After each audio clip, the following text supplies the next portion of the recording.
It's full fantasy. I literally, I feel great when I look like this.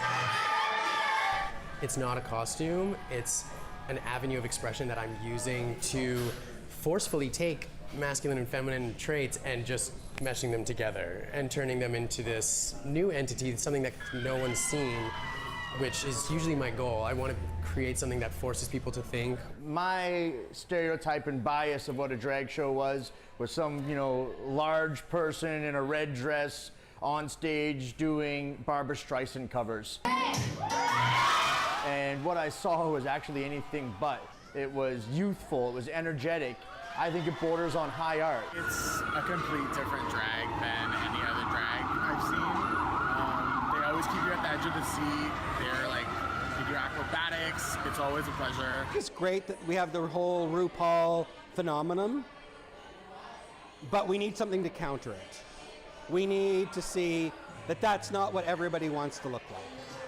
And that's not the only way to do it, and do it as a living.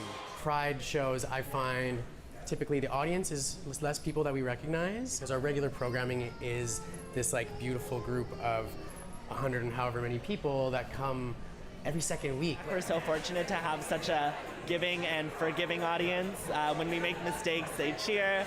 When we have successes, they cheer. It's just a hodgepodge of weirdos all in one space. Every 500 people that really like what we do here, there's always going to be 5 that don't. And it's going to be like that forever. I love it when people don't understand what I'm doing. I love when it make people have to question it. I love when they adore it. I love everything in between because the effect was there. I've always thought of it as someone who sees me looking like I do, and the next day they see some young queer person with pink hair or mint hair, and maybe they won't feel so shocked by it or taken aback by it because they've seen how far people can go with their expression and how they can dress, and realizing that oh, you think that's crazy, you should have seen the person I saw last night.